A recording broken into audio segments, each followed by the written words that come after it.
जो डरपोक है काय है वो ना तो इस भांडार को पा सकते हैं, ना ही वे उसे पाने के अधिकार रखते हैं। ये तो उसे मिलेगी जिसने अपनी भीतरी शक्ति को जान लिया। फ्रेंड्स, यदि आप इस सृष्टि का अध्ययन करेंगे तो आपको पता चलेगा कि ये सृष्टि शक्ति के सूक्ष्म सूत्रों में बंधी हुई। इस प्रकार धीरे धीरे आप अपने हृदय की महान शक्ति की उपस्थिति को समझने लगते हैं। अभाव आपको कभी हताश नहीं कर सकेगा, वे आपको अपने अंधकार पूर्ण जाल में फंसाने में समर्थ होंगे। हमारी संस्कृति का संदेश भी यही है कि आप अपनी व्यक्तिगत चेतना को जितना विस्तृत करेंगे, अपने आप में महान स्फूर्ति का अनुभव करते जाएंगे। पर ब्रह्म के साथ तादात्म्य में स्थापित करने वाली स्फूर्तिदायक चेतना ही वास्तव में सुख है, और इस चेतना के क्षीण होने का नाम ही दुख है। यदि सुख सृष्टि से एकाकार होने से उत्पन्न होता है, तो दुख सृष्टि से विच्छिन्न एवं विलग होने से उत्पन्न होता है। जो व्यक्ति अपने आप को सृष्टि की विशाल चेतना का अंश मानकर नहीं चलता, उसे ऐसा प्रतीत होता है कि संसार में अकेला अनंत अस्तित्वपूर्ण समुद्र में भटकती हुई एक इकाई है। अकेलेपन का यह विचार व्यक्ति को असहाय और बेसहारा बना देता है।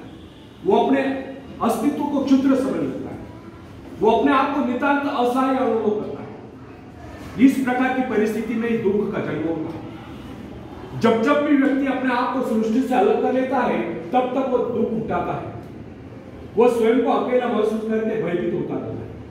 होगा भी क्यों नहीं, सृष्टि से नाता तोड़कर उसने स्वयं को अकेला जो कर लिया। इसके विपरीत जिस व्यक्ति ने सृष्टि से अपना संबंध जोड़ रखा है और तारतम्य बनाया हुआ है, वो कभी स्वयं को अकेला नहीं समझता। उसे ऐसा अनुभव होता है कि प्रकृति निसर्ग उसका सहयोग करे। वो अपने आप को समृद्ध अनुभव करता है, क्योंकि प्रकृति के प्रति उसका दृष्टिकोण मित्र भाव का होता है।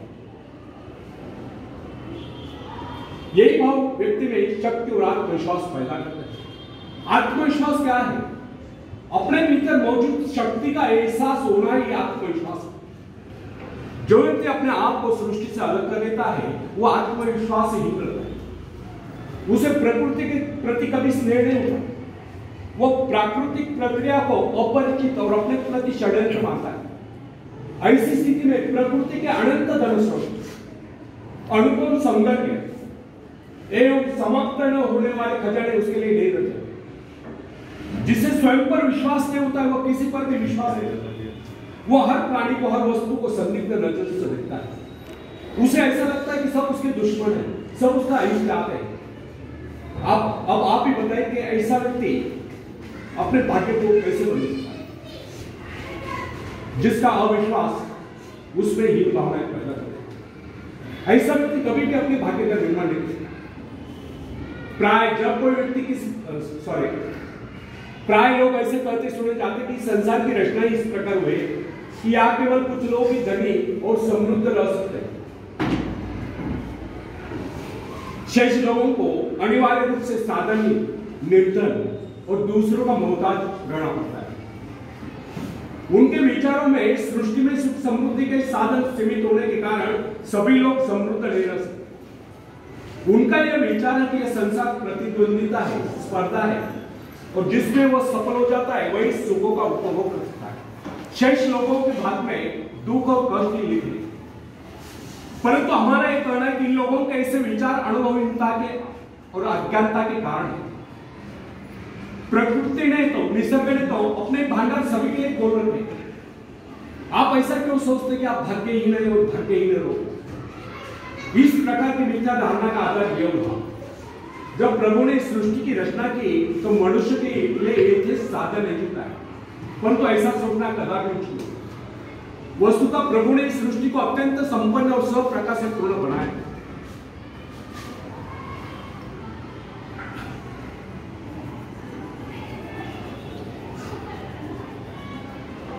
मनुष्य की आवश्यकताओं की पूर्ति की सभी भांडार इस धरती पर उपलब्ध है।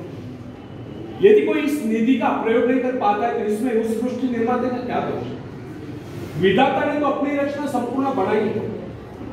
यदि कोई उसे ग्रहण करने में असमर्थ है, आनाकानी करता है, तो आलस्य में पड़ा रहता है, तो वह जगन्यता क्या कर सकता है?